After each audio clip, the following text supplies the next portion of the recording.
Hi everybody, welcome back. This is lecture number 5 for Unit 3. And once again, we're all a little Greek, yo. Episode 568. Or so it seems. Listen, welcome back to History with Mrs. Malloy. I'm going to continue to harangue you on the theme we're all a little Greek, yo today, and talk about how Western civilization, as we know it, continues to be influenced by diverse cultures, including Greco-Roman cultures. All right, we've already learned how Alexander the Great expanded his empire across southern Europe and Central Asia.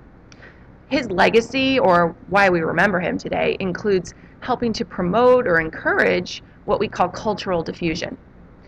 So if you go to these parts of the world today, you're going to see a lot of blending of cultures taking place.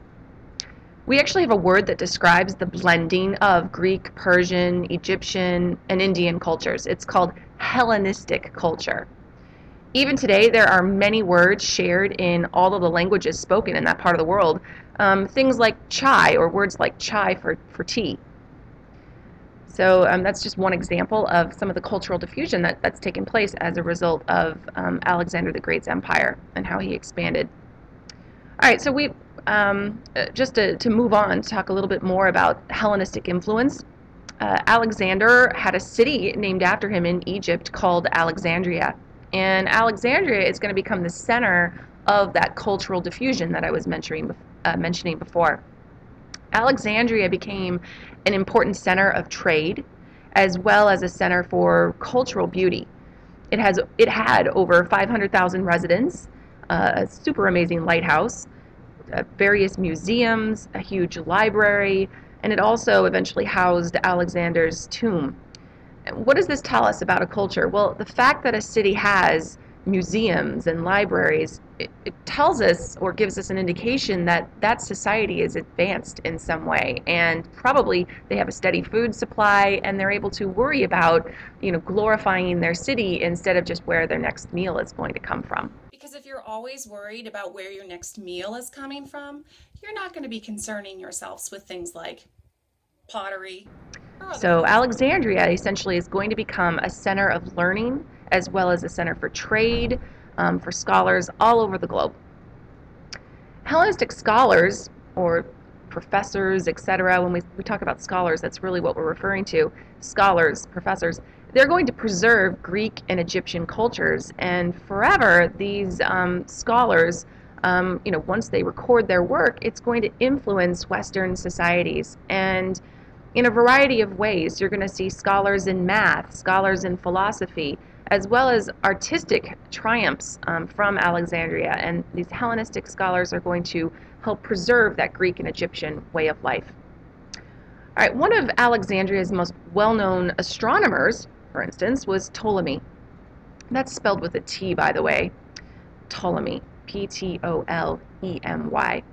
Anyway, an astronomer charts the stars, people, and no, we're not talking about celebrities here. Stars as in what's up in the sky. Yeah, so Ptolemy is perhaps most well known for incorrectly placing Earth at the center of the universe. The geocentric theory, ever hear of it? Anyway, this is going to be a theory that prevails in Europe until well after a guy named Copernicus came up with the heliocentric or sun-centered universe model. Okay, so although Ptolemy was incorrect, he is recognized today as having made contributions to physics and astronomy. All right, so yes, Western civilization continues to borrow from Hellenistic culture and did so for thousands of years. All right, what else about Hellenistic culture do we need to know? Well, Hellenistic culture is also responsible for bringing us Euclid. Yeah, you know that guy? His geometric theories in math? Yep. He's responsible for your math class, people, as well as Archimedes, who's responsible for things such as, levers, and as having correctly estimated the value of pi. Pi. Oh, no, not banana or coconut cream, mind you, but pi, as in the ratio of the circumference of a circle to its diameter. That pi. Finally, Hellenistic culture produced philosophers who were called Stoics, who believed that people should live in virtuous harmony with the will of God or natural laws that God established to run the universe. Stoics. Once again, those were people who believed that we should live in virtuous harmony with the will of God or natural laws that God established to run the universe. We now, of course, use the word stoic as an adjective to describe people who don't cave under pressure. So, be stoic, people. Anyway, Hellenistic culture also brought us Epicureanism. Ever hear Epicurious.com or Epicurean? Epicureanism comes from a philosopher by the same name, from a philosopher called Epicurus or Epicurus. His ideas helped influence our modern-day Epicurean movement, and I still haven't talked about what that is exactly. Well, basically, Epicurean means a person who is devoted to enjoying the good things in life. For instance, good food. Okay, so someone who values Epicureanism probably doesn't eat frequently at McDonald's. Yeah, no, I'm just kidding. They enjoy fine food or fine wine or just the finer things in life. So if you're an Epicurious person or you believe in Epicureanism or you're Epicurean, that's simply referring to someone who really enjoys life to the fullest. But we do use it frequently to describe food. All right, let's talk a little bit about some of the art that came out of Hellenistic culture. They are most well known perhaps for their sculptures. Hellenistic sculpture was a little different from classical sculpture that we saw in Athenian Greece. If you remember, classical sculptures kind of represented the ideal or beauty ideals.